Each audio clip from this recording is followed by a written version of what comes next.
6 planks that nobody does that will define your abs in just 21 days. Less than 8% of the population manages to maintain defined abs throughout the year.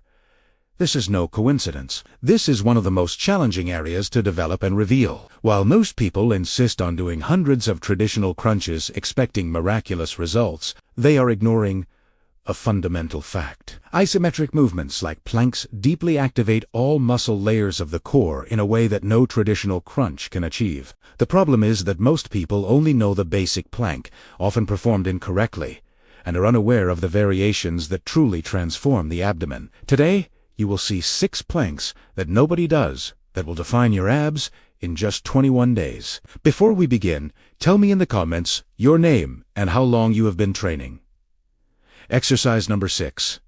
Side plank. The side plank is a variation of the traditional plank that is unfortunately neglected by most practitioners, originating from ancient yoga practices and incorporated into modern functional training. This position challenges the body in a different plane of movement, creating a unique stimulus that most conventional exercises do not provide. What makes this exercise particularly valuable is its ability to intensely activate the external and internal oblique muscles often ignored in conventional abdominal workouts. These muscles not only contribute to the aesthetics of a locked waist, but are also fundamental for the rotational stability of the trunk, something essential for virtually all daily and sports movements. Additionally, the side plank works the quadratus lumborum and hip stabilizers, creating a cascade effect of strengthening that significantly improves posture and reduces the risk of lower back pain. To perform it correctly, lie on your side with your forearm on the ground, aligned directly below your shoulder. Stack your feet one on top of the other. Raise your hips, creating a straight line from ankle to shoulder. Keep your core engaged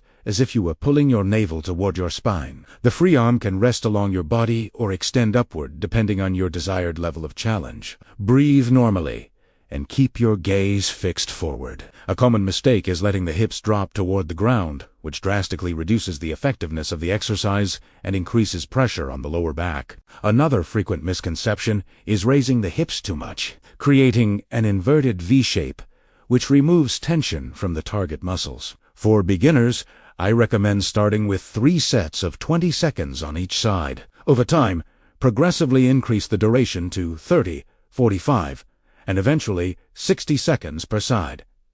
Exercise 5. Reverse plank. The reverse plank is a powerful variation that completely inverts the dynamics of the traditional exercise, offering a new angle of attack for the abdominal muscles. Unlike the classic version that distributes weight between forearms and feet, this movement transfers the load to the shoulders and places the body in a position where gravity works in a completely different way. On the core, the beauty of this exercise lies in its ability to intensely activate the lower part of the rectus abdominis, an area that many people find difficult to target with conventional exercises. By supporting yourself with your hands behind your body, you create a line of force that runs through the entire anterior chain, requiring a constant contraction of the lower abdominals to maintain the position. Additionally, the hip flexors, which frequently dominate during traditional crunches, are less emphasized here, allowing for more isolated and efficient core work. To perform it correctly, sit on the floor with your legs extended in front of you. Position your hands on the ground slightly behind your hips with your fingers pointing toward your feet or slightly outward. Press your hands firmly against the ground and raise your hips, creating a straight line from your shoulders to your heels. Keep your head in a neutral position, looking up, and engage your core as if you were trying to pull your navel inward. The weight should be distributed between your heels and hands. A common mistake is keeping the hips too low, which makes the exercise inefficient and can overload the shoulders. Another frequent misconception is excessively arching the spine, which transfers stress to the lower back and reduces abdominal activation. For beginners, start by maintaining the position for 15 to 20 seconds, performing 3 sets. As your strength increases, progress to 30 and eventually 45 seconds per set. Exercise 4. Plank with knee to chest. This dynamic variation of the traditional plank elevates the level of difficulty by incorporating an element of movement, transforming a purely isometric exercise into a metabolic and muscular challenge simultaneously. Developed by functional trainers to simulate natural movement patterns of the human body, The plank with knee to chest creates an integrated stimulus that few exercises can replicate. What makes this exercise extremely effective is its ability to work not only the isometric resistance of the core, but also add a dynamic component that significantly increases caloric expenditure and overall intensity. By bringing the knee toward the chest, you activate even more of the deep fibers of the rectus abdominis, especially the lower portion, while also working the hip flexors in a functional manner. This combination creates a toning and definition effect far superior to the conventional static plank. A study published in the Journal of Strength and Conditioning Research demonstrated that adding dynamic elements to planks increases rectus abdominis activation by up to 30% compared to the static version, making it significantly more efficient for those seeking visible results in less time. To perform it correctly, start in the traditional plank position with your forearms resting on the ground and your body forming a straight line from head to heels. Keep your core engaged, and without allowing your hips to rise, bring one knee toward the elbow on the same side or to your chest. Return to the starting position and repeat with the other leg. The movement should be controlled and fluid without compromising the stability of the basic plank position. A common mistake frequently seen is letting the hips rise during the movement, transforming the exercise into something closer to a mountain climber and reducing the isometric work of the core. Another misconception is performing the movement too quickly, sacrificing quality for speed. Remember, each repetition should be intentional and controlled. To implement this exercise in your routine, start with 3 sets of 8 to 10 repetitions for each side, with a brief rest between sets. As your strength and endurance improve, increase to 12 to 15 repetitions per side. Time under tension is crucial here, so focus on slow and controlled movements to maximize results. Exercise 3.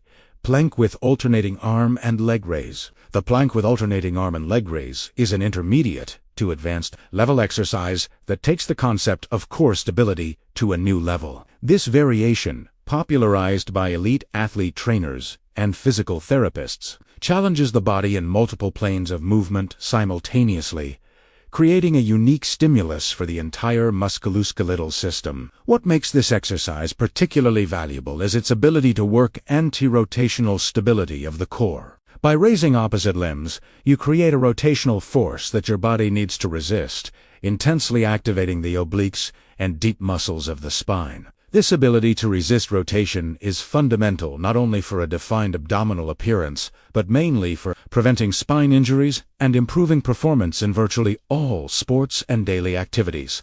Additionally, this movement simultaneously recruits the stabilizing muscles of the shoulders and hips, creating a true full-body exercise disguised as abdominal work. The result is a harmonious muscular development that goes far beyond aesthetics, contributing to a stronger posture and more efficient movement. To perform it correctly, start in the traditional plank position with your hands directly below your shoulders and your body forming a straight line. Firmly engage your core and keep your hips stable. Simultaneously raise your right arm forward and your left leg backward, both parallel to the ground. Hold the position for a brief moment. Return to the starting position and alternate to the other side, raising your left arm and right leg. The key is to keep your hips level and avoid any rotation of the trunk during the movement. A common mistake is excessively arching the lower back when raising the leg, which reduces core activation and can overload the vertebrae. Another frequent misconception is raising the limbs too high,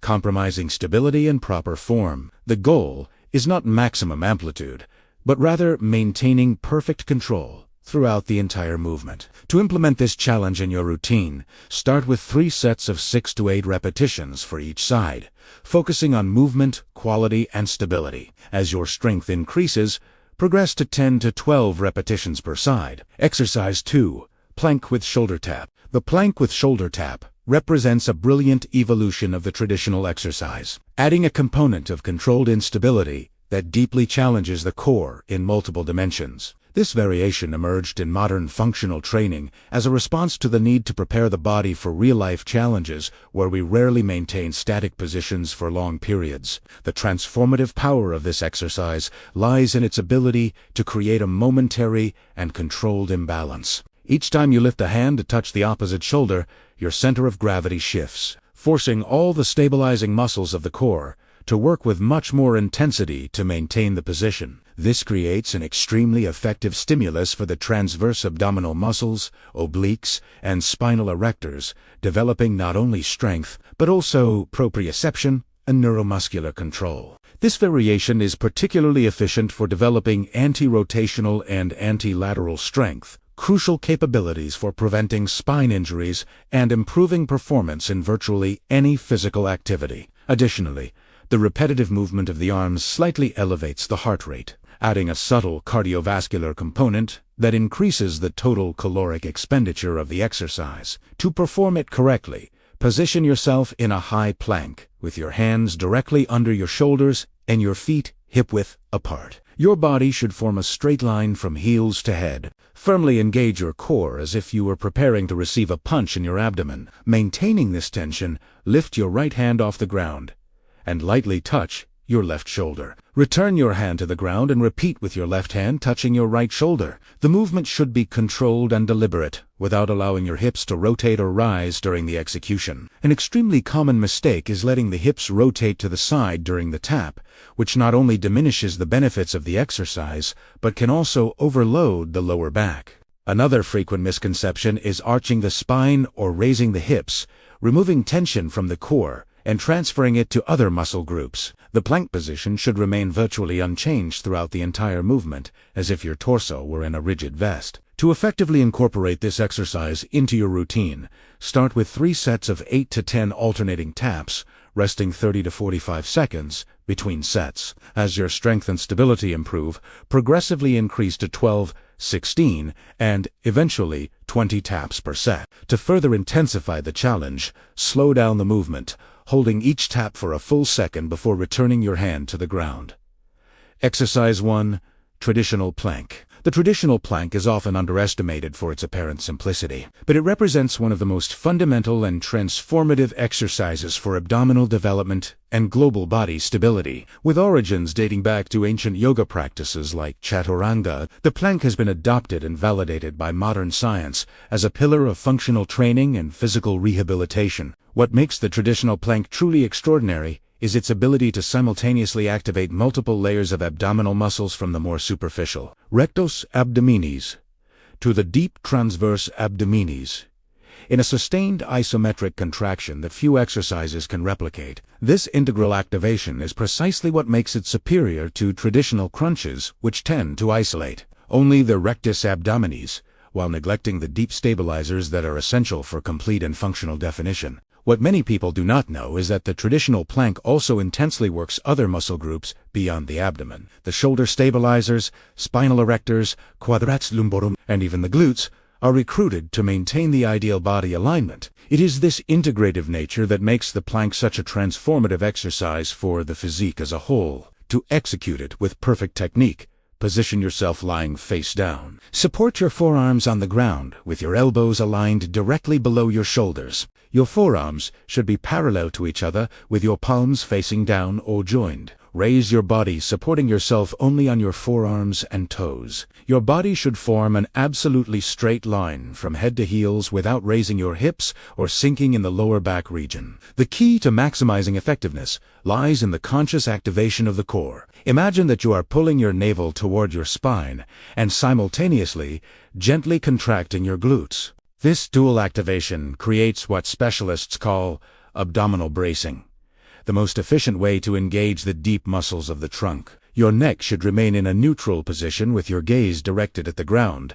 maintaining the natural alignment of the cervical spine. An extremely common mistake is allowing the hips to rise above the bodyline, creating an inverted A shape. This drastically reduces the tension in the abdominal muscles and transfers the effort to the shoulders, significantly diminishing the benefits. Equally problematic is excessive sinking in the lower back region, creating a hyperlordosis that can overload the vertebrae and cause discomfort. Both extremes should be avoided in favor of a perfectly straight and neutral line. Another frequent misconception is the incorrect position of the elbows. When positioned too far forward or too far back in relation to the shoulders, they create an unfavorable lever that can overload the joint and reduce the ability to maintain the position for longer periods. The elbows should be precisely below the shoulders, creating a stable base of support. To implement the traditional plank progressively and effectively, start with 3 sets of 20 to 30 seconds, resting 45 to 60 seconds between them. As your endurance improves,